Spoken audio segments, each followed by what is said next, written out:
안녕하세요. 삶의 품격을 더하는 말씀 지혜 토크입니다. 이번 한 주간은 고난 주간으로 그 십자가 나 때문입니다 라는 주제로 함께합니다. 먼저 찬양 한 곡부터 듣고 시작했으면 좋겠습니다. 찬양곡은 그 십자가 나 때문입니다.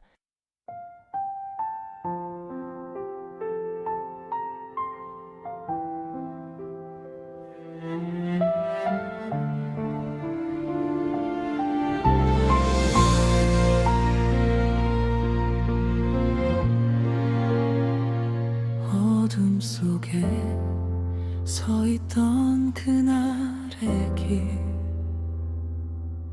주님 홀로 걸어가실 때 사람들 틈에 숨어 있던 나 조용히 바라보았네. 외면하며 고개 돌리던 그 순간 주님을 외면했던 나, 그 고통의 이유를 이제야 알게 됩니다.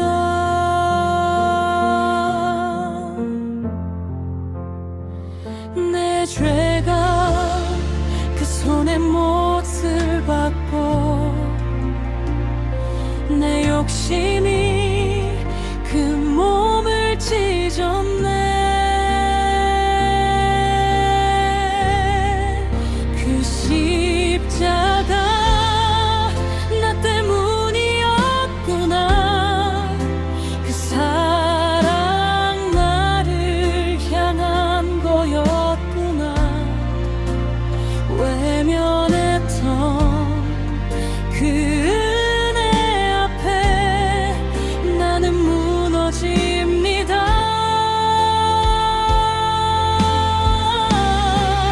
그 십자가 나 때문이었구나.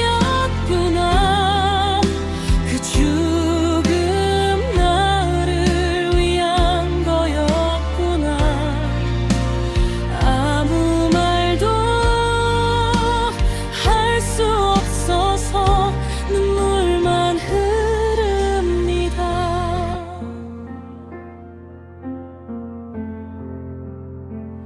겉세만에 눈물로 드린 기도, 내 이름이 그 안에 있었고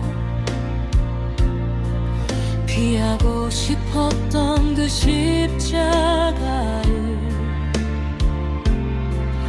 나 위해 지셨네. 버리고 도망쳤던 그 밤에도 끝까지 나를 붙드시고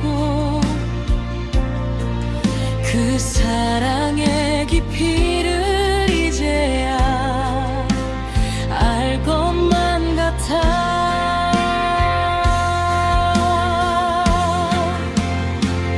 내 죄가 그 길을 걷게 하고 내 삶이 주를 십자가로 보냈네.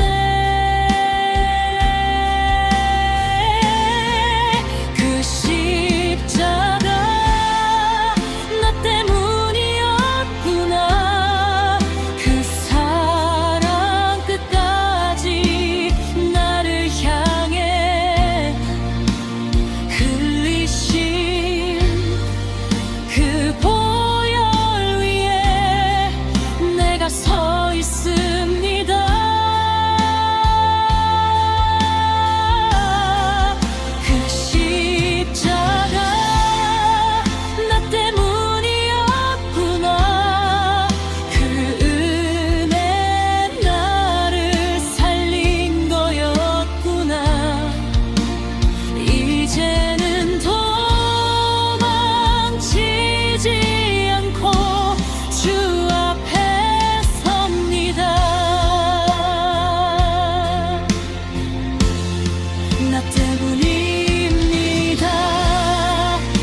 이제는 외면하지 않겠습니다. 주님 그 사랑 앞에 내 삶을 드립니다.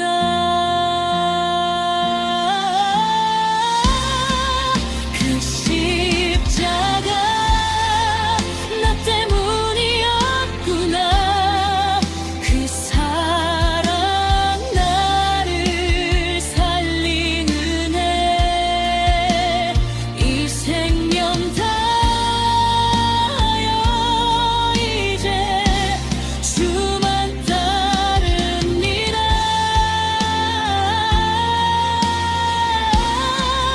그 십자가 나 때문이었구나. 그 은혜 나를 살린 이유 영원토록 주를 위해 살겠습니다.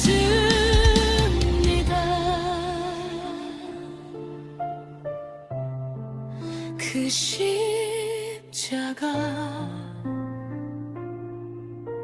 나 때문이었구나.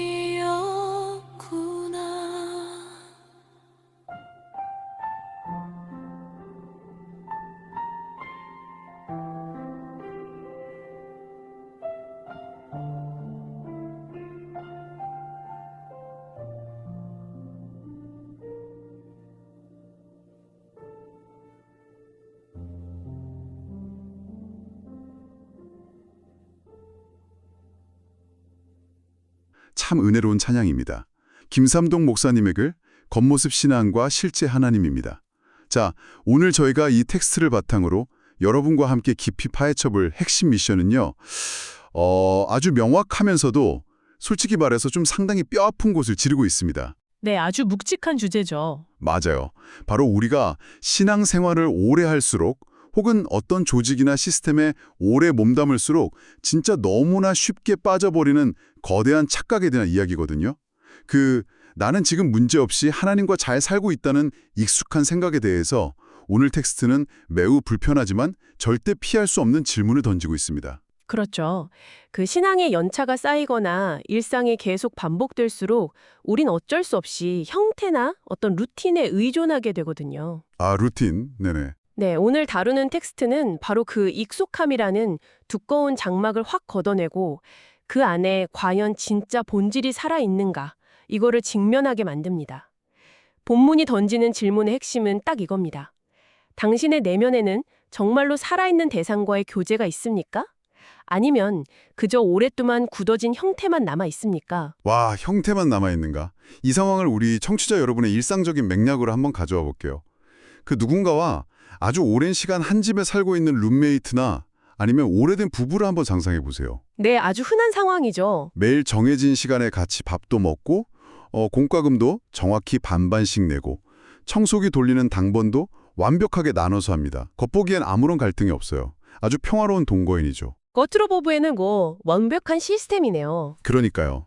그런데 실제로는 단 한마디도 진심 어린 대화를 나누지 않는 겁니다. 상대방이 요즘 밤잠을 설치면서 무슨 고민을 하는지, 어떤 기쁨이 있는지 전혀 관심이 없어요. 그저 정해진 생활의 규칙만 어기지 않을 뿐인 거죠. 규칙만 지키는 관계. 네. 과연 이걸 살아있는 관계라고 부를 수 있을까요?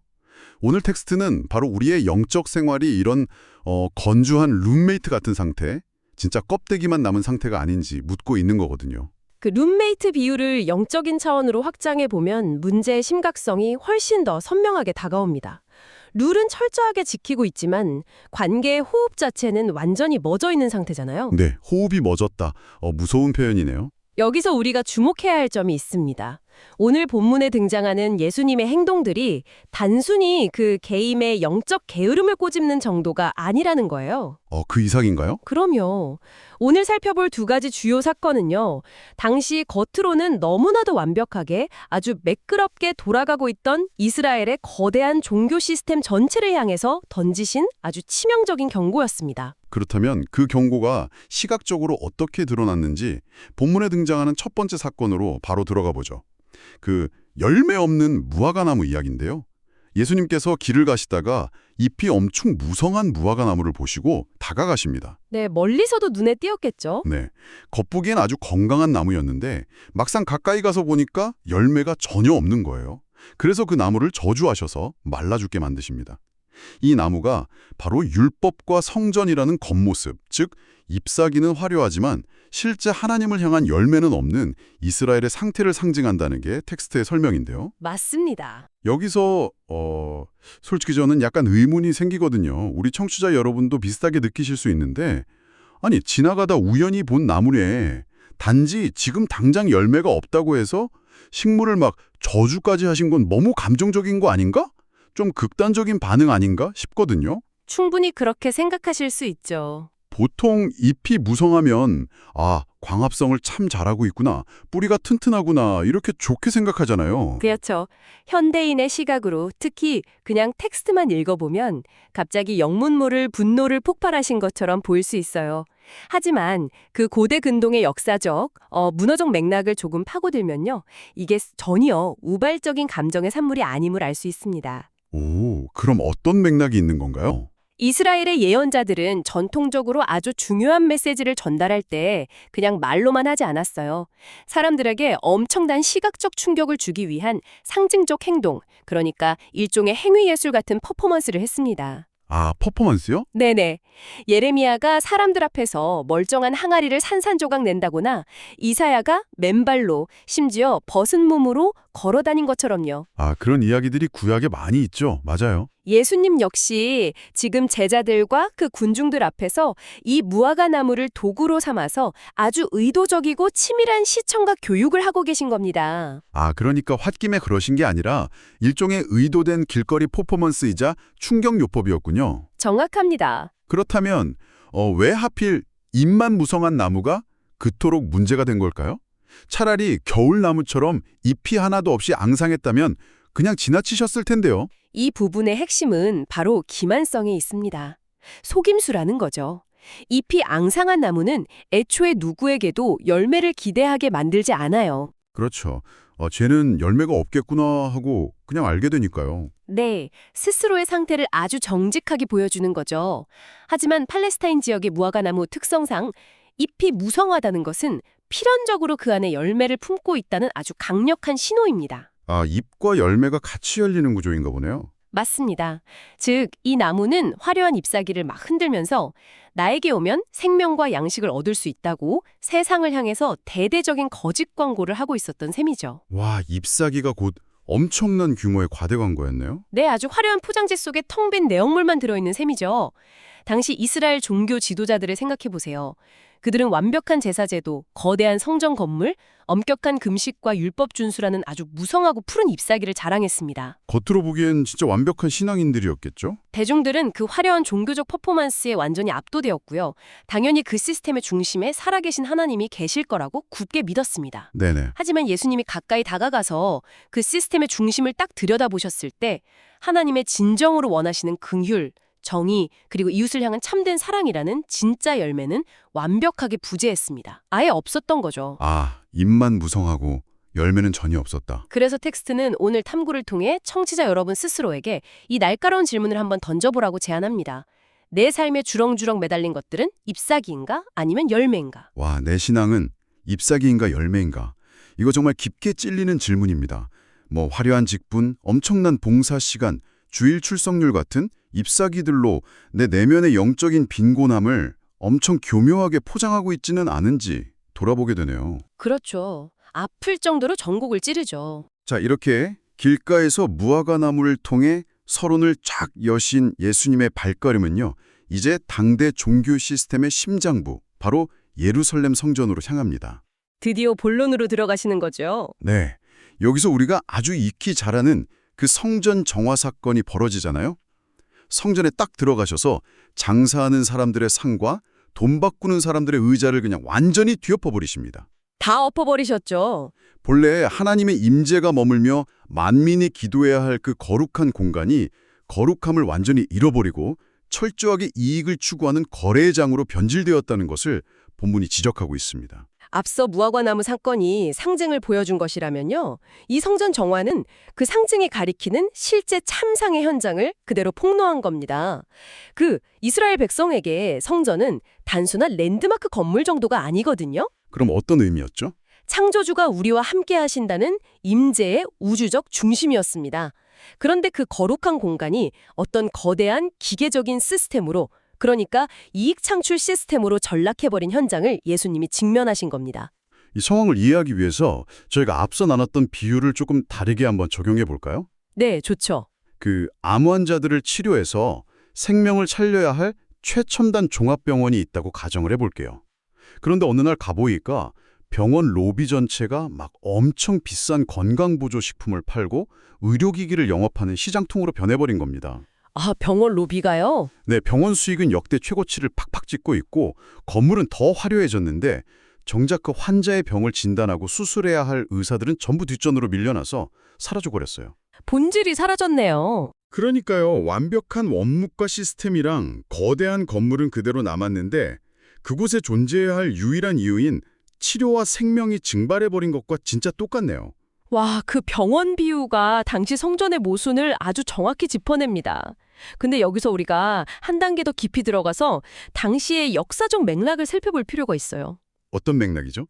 예수님이 상을 엎으셨을 때 사실 그 상인들은 자신들이 악당이라고 전혀 생각하지 않았을 겁니다. 오, 그래요. 성전에서 장사하면서 돈을 벌고 있었는데도요? 네, 왜냐하면 그 장터가 처음에는 아주 순수한 편의와 합리성에서 출발했기 때문입니다. 오, 잠깐만요.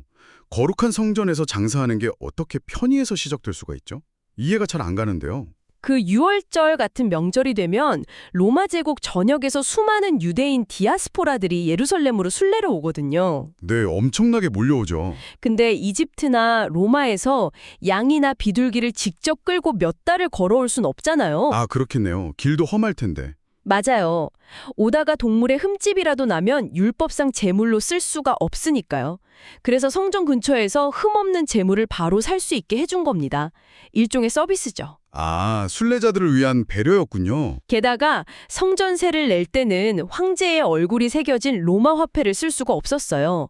우상 숭배를 피하기 위해서 성전 전용 동전인 두로의 은화로 환전해주는 서비스가 반드시 필요했습니다. 아, 환전소도 그래서 생긴 거였네요. 네, 그러니까 처음에는 이 순례자들의 예배를 돕기 위한 아주 합리적이고 논리적인 시스템이었던 거예요. 위에서 도입했던 그 합리적인 시스템이 결국 통제력을 잃고 본질 자체를 집어삼킨 거군요. 바로 그 지점입니다. 그게 예수님이 맹렬하게 분노하신 진짜 이유예요. 도덕적인 타락, 바가지 요금 이런 거 이전에 이것은 본질적으로 우상숭배의 문제였습니다. 우상숭배요? 장사하는 게 어떻게 우상숭배가 되죠? 하나님의 임재를 구하고 내 죄를 회개하는 고통스럽고 진실한 과정은 다 사라져버렸고요.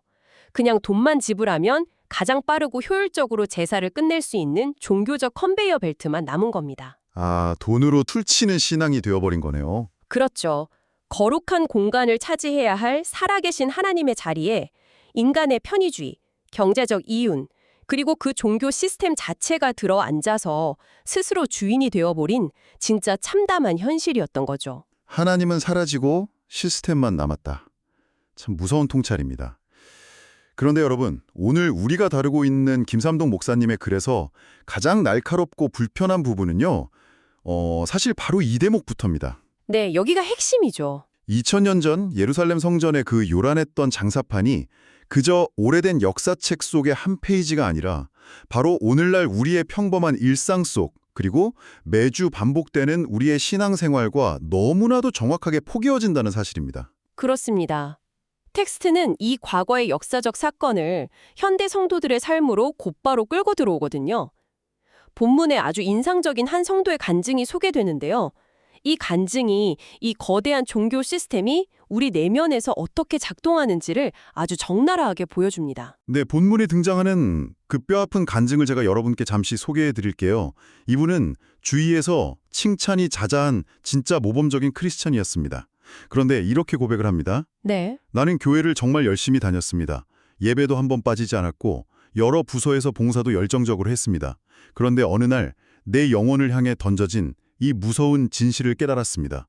아, 나는 하나님 없이도 신앙생활을 아주 잘 해낼 수 있었구나. 와, 진짜 충격적인 고백이죠. 몸은 예배의 자리에 앉아서 찬송을 부르고 있었지만 하나님을 인격적으로 대면하진 않았고 또 대표 기도를 유창하게 해냈지만 정작 나 혼자 있는 골방에서는 진짜 하나님과 대화하지 않았으며 사람들의 박수를 받으면서 봉사했지만 그 내면에 창조주를 향한 경외나 사랑은 완전히 메말라 있었다는 고백입니다. 시스템만 남은 거죠. 네, 철저하게 시스템만 남은 겉모습 신앙의 실체를 깨달으신 거네요. 이 간증이 그토록 우리에게 강력한 타격감을 주는 이유는요.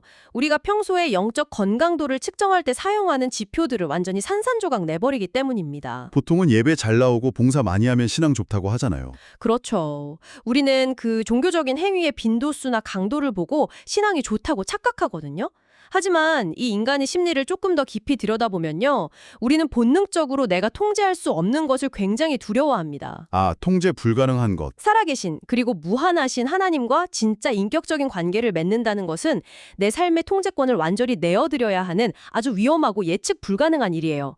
그분이 가라 하면 가야 하고 서라 하면 서야 하니까요. 맞아요. 엄청난 부담이죠, 사실. 반면에 종교적인 루틴이나 체크리스트를 달성하는 것은 전적으로 내 통제하에 있습니다. 아, 주일 예배 한번 참석하고 헌금 내고 이건 내가 마음먹으면 할 수 있는 거니까. 네.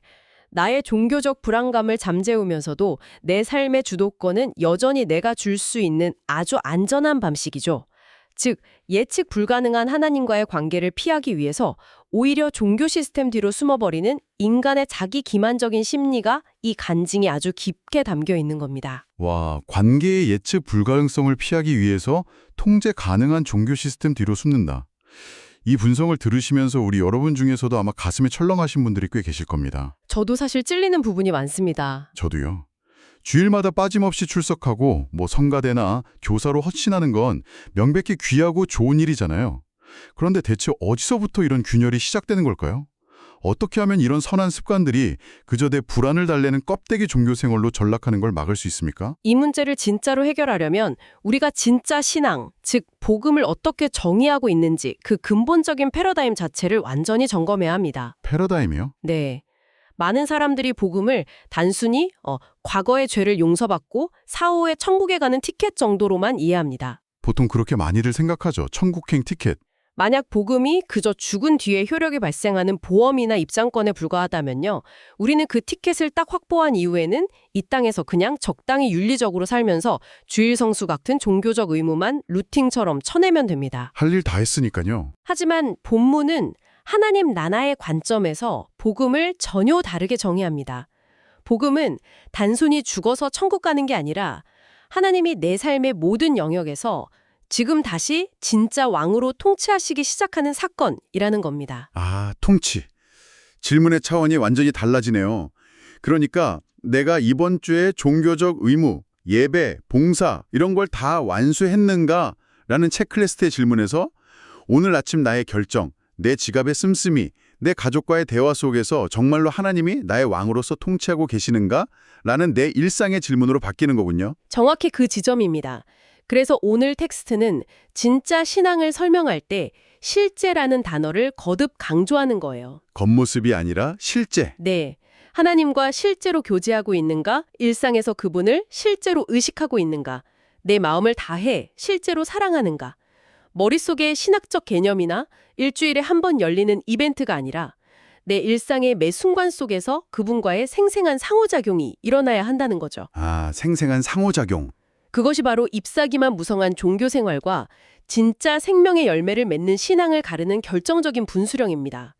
결국 신앙은 우리 다 하나님을 위해 무엇을 하느냐, 즉 두잉의 문제를 넘어서서 일상에서 누구와 함께 존재하느냐, 비잉의 문제라는 거죠. 무엇을 하느냐가 아니라 누구와 함께 존재하느냐. 참 묵직한 통찰입니다. 자, 이제 오늘 우리가 파헤친 이 깊은 이야기들을 서서히 갈무리해 볼 시간입니다. 네. 우리는 오늘 화려한 잎사귀로 스스로를 기만했던 그 무화과 나무, 그리고 편의와 효율성이라는 이름 아래 하나님을 몰아내고 거대한 장사판이 되어버린 성전의 비극을 역사적이고 심리적인 맥락에서 살펴봤습니다. 아주 깊이 있게 들여다봤죠. 그리고 이게 단순히 옛날 이야기가 아니라 매주 완벽한 시스템 속에서 하나님 없는 신앙 생활을 반복하고 있는 어쩌면 우리 자신의 자화상일 수 있음을 직면했습니다. 네. 예수님께서 채찍을 들어서 성전의 상을 엎으신 것은 누군가를 파멸시키기 위한 단순한 분모가 절대 아니었습니다. 그것은 잘못된 껍데기를 박살내고 그 무너진 자리에 참된 생명과 본질을 다시 세우기 위한 일종의 거룩한 파괴자이자 치유의 과정이었던 겁니다. 아, 거룩한 파괴. 그래서 오늘 텍스트는 여러분에게 아주 강력한 결단을 촉구합니다. 익숙하고 통제 가능한 이 종교 시스템의 형식 뒤에 안전하게 계속 숨어 살 것인가, 아니면 그 단단한 껍데기를 깨고 나와서 내 삶의 통제권을 완전히 내어드리는 두렵지만 생생한 모업, 즉 실제 하나님과 함께하는 삶을 살 것인가 하는 결단 말입니다. 네, 본문의 마지막에 등장하는 한 줄의 기도가 있는데요. 주님, 내 신앙을 뒤엎어 주십시오. 저는 이 기도가 모든 것을 말해주는 것 같습니다. 나의 평화롭고 그럴듯한 일상의 형태, 내가 엄청 편안하게 구축해놓은 그 종교적 안전지대를 하나님 당신께서 직접 박살내달라고 간구하는 진짜 엄청난 용기가 필요한 기도잖아요. 맞습니다. 내 삶의 한가운데 내가 아주 편안하게 앉아있던 그 통제의 의자를 나 스스로 엎어버리고 그 빈자리를 다시 진짜 왕이신 그분께 내어드리겠다는 가장 급진적이고 철저한 항복의 선언입니다. 자, 여러분, 오늘 이 깊이 있는 탐구를 마치면서 여러분이 일상으로 돌아가셔서 조용히 곱씹어 볼 만한 새롭고 조금 도발적인 질문을 하나 던지고 싶습니다. 네, 좋습니다. 우리는 오늘 거대한 종교적 시스템과 겉모습이 어떻게 하나님과의 진짜 관계를 밀어내는지 이야기했잖아요. 그런데 이걸 우리 내면의 가장 깊고 은밀한 심리로 한 걸음만 더 가져가 볼까요? 네. 혹시 여러분이 지금 교회에서 맡고 있는 수많은 직분들, 쉬지 않고 해내는 그 봉사들, 그리고 철저하게 지키고 있는 신앙의 규칙들이 사실은 하나님을 더 깊이 만나기 위한 도구가 아니라 오히려 하나님을 내 삶에서 적당히 안전한 거리에 떼어놓기 위한 아주 정교한 방어 기제는 아닐까요? 와, 이거 진짜 뼈를 때리는 질문이네요. 그러니까 우리가 하나님의 성전뜰에서 끊임없이 바쁘게 돌아다니고 무언가를 막 열심히 해드리고 있는 한 고요히 멈춰서서 내 심연의 죄악을 대면하거나 내 인생의 가장 중요한 결정권을 그분께 온전히 넘겨드릴 필요가 없으니까요. 바로 그거죠. 어쩌면 우리는 전적인 헌신과 자아의 죽음을 요구하시는 그 부담스러운 하나님의 시선을 요리조리 피하기 위해서 바쁜 종교 생활이라는 가장 거룩해 보이는 방패를 들고 지금 하나님과 대치하고 있는 것일지도 모릅니다. 여러분은 지금 진짜 하나님을 피하기 위해서 종교라는 이름의 무성한 잎사귀 뒤에 꽁꽁 숨어 계신 것은 아닙니까? 잎사귀를 점검해 봐야 합니다. 오늘 여러분의 내면이라는 성전, 그 가장 깊은 지성소에는 과연 만군의 여호와가 계십니까? 아니면 내가 통제할 수 있는 정교한 종교 시스템만이 덩그러니 자리 잡고 있습니까? 이 무거운 그러나 여러분의 영혼을 진짜 살려낼 이 질문을 오늘 하루 깊이 마주해 보시길 바랍니다. 오늘 삶의 품격을 더하는 말씀지의 토크의 깊이 있는 탐구는 여기서 마칩니다. 끝까지 함께해 주신 여러분 감사합니다.